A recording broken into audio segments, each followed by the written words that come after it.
own country, and as Dr. Nawara said earlier, is Egyptians are going to have to work hard. They going to have to realize the dangers that Egypt is in at this point. Right, great. Mr. Nawara, again, going back to Hamdin Sabahi, the second candidate, he has a history of more than 40 years probably of leaning towards the poor and the marginalized, and some political factions are, or certain political factions are supporting the presidential campaign of Hamdin Sabahi.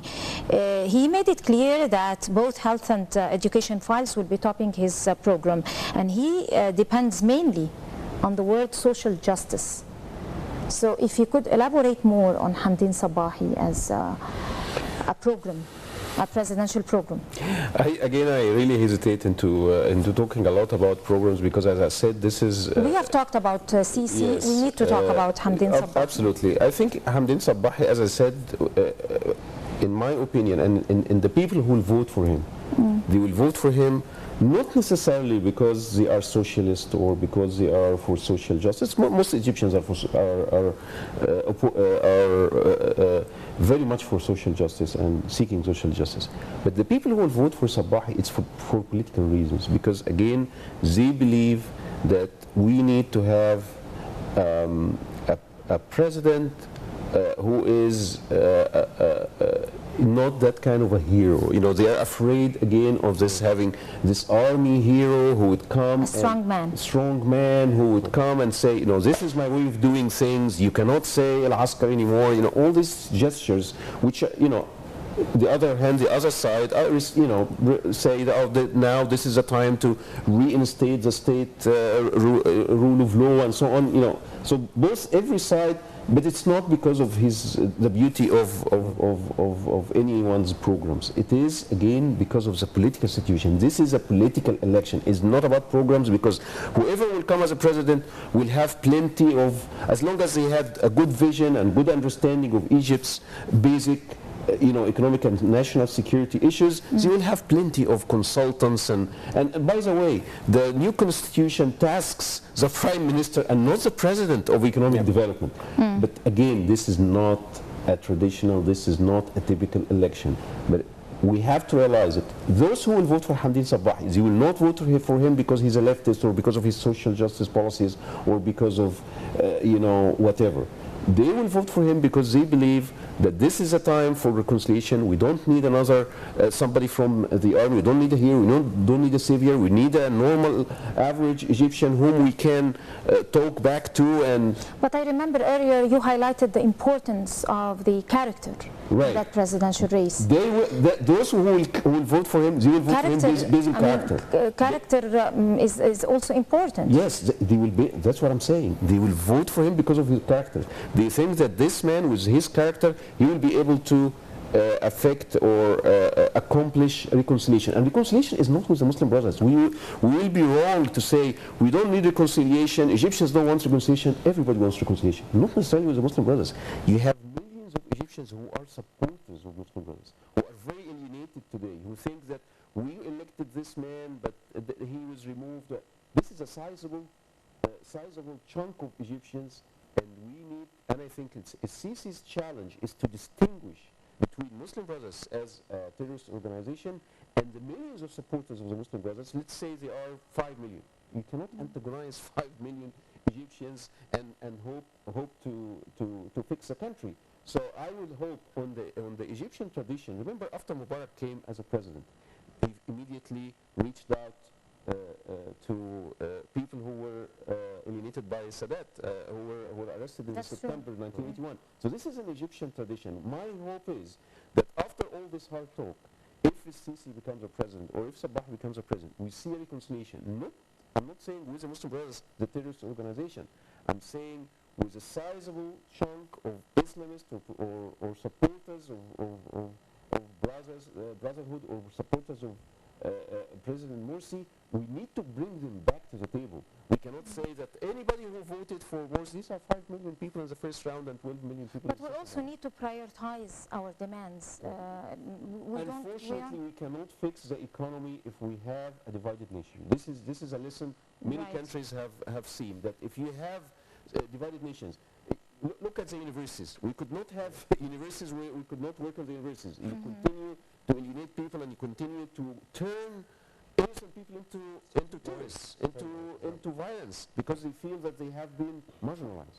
Unfortunately, you have 3 minutes left, or 4 or so, so I'll have to invest it on the most important questions, like the media, for example. Some media was wondering if Hamdin Sabahi was facing a train or just as a stop sign.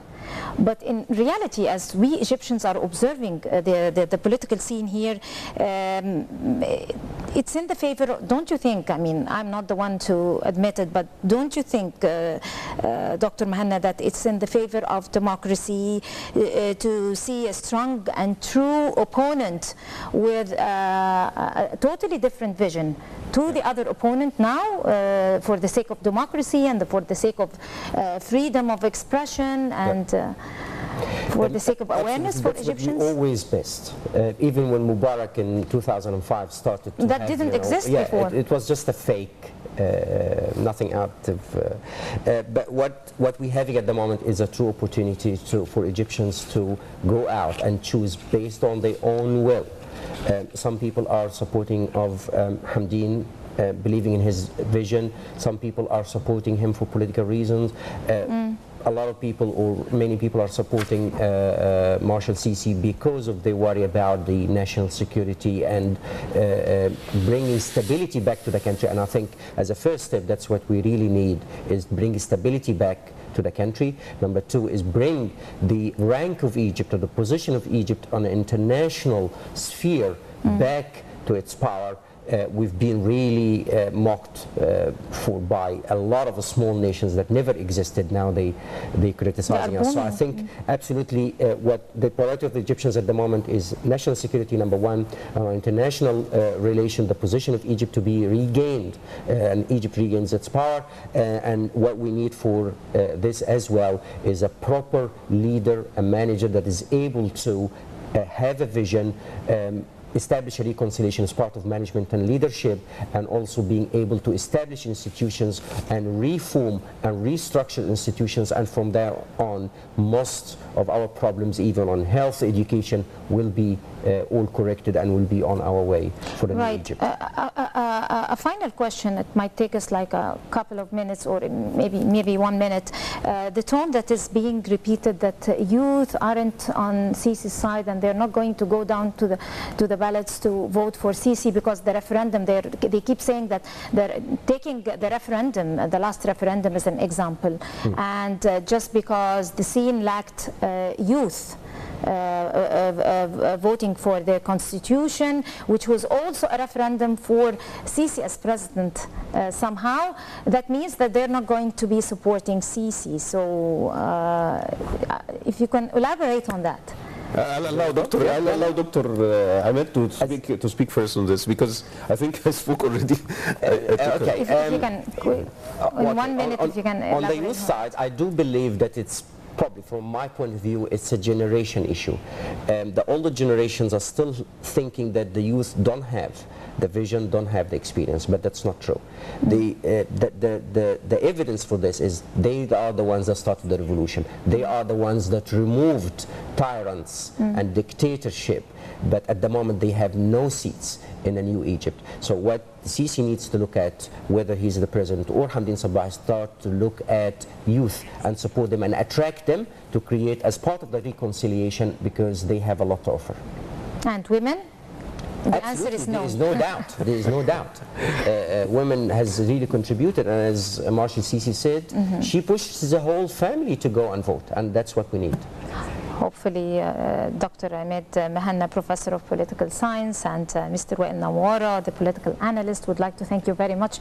Unfortunately, we ran out of time. We had plenty of questions. Maybe in the coming editions where we are covering the presidential race, we will have more time to delve into more important issues, the visions and the programs. And hopefully in the coming week, they will be unleashing new items with the programs, and this we end this edition of Windows and Current Affairs. Thank you very much for joining us, and please do join us again next week. on another new edition. Until then, that's a goodbye.